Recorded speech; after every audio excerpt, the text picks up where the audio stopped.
Hello, नमस्ते, जय माता दी, श्री शिवाय नमस्तुभ्यम। और आप सब अच्छे होंगे ऐसा मेरा उम्मीद है, ऐसा मेरी भोले बाबा से प्रार्थना है कि आप सब जहाँ रहें स्वस्थ रहें और मस्त रहें।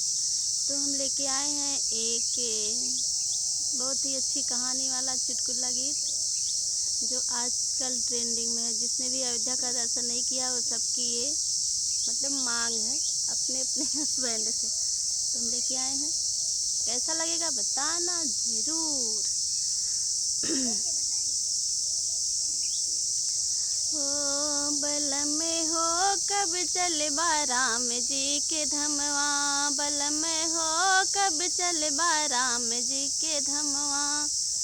राम जी के धमवा अयोध्या के धमवा, राम जी के धमवा अयोध्या के धमवा। सजने हो कब चलबा राम जी के धमवा, सजने हो कब चलबा राम जी के धमवा। कैसे के धना तो है समझाई, कैसे के धना तो है समझाई।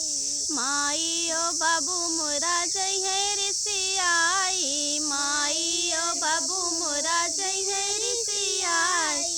अब ही पड़ा बाट घरवा के कमवा, सजने हो कब चलबा राम जी के धमवा, बल में हो कब चलबा राम जी के धमवा।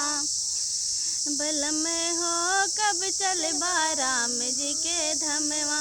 माई के अपने नैहरे पहुँचाए दा, बाबू के अपने अफिमिया पियाए दा। माई के अपने नैहरे पहुँचाए दा, बाबू के अपने अफिमिया पियाए दा। आग लगे बजर पड़े तोहरे निकमवा, बल में हो कब चलबा राम जी के धमवा। सजने हो कब चलबा राम जी के धमवा, बल में हो कब चलबा राम जी के धमवा।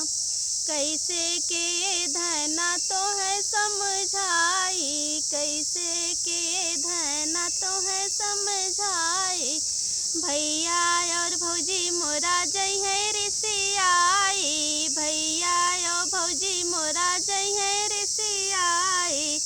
अब ही पड़ा बाट घरवा के कमवा, बल में हो कब चलबा राम जी के धमवा।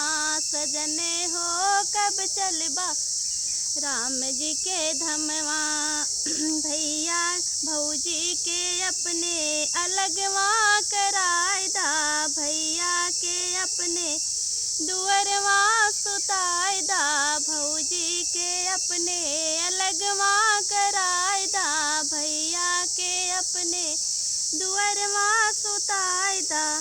छोटकी ननदिया के लई चला संगवा, बल में हो कब चलबा राम जी के धमवा। सजने हो कब चलबा राम जी के धमवा, सजने हो कब चलबा राम जी के धमवा। तू तो बाटू धना जन्म के रगड़ी, तू तो बाटू धना जन्म के रगड़ी। चल तू न जलवा भराल तू घरवा, चल तू न जलवा भराल तू संगवा। सजने हो कब चलबा राम जी के धमवा, बल में हो कब चलबा राम जी के धमवा।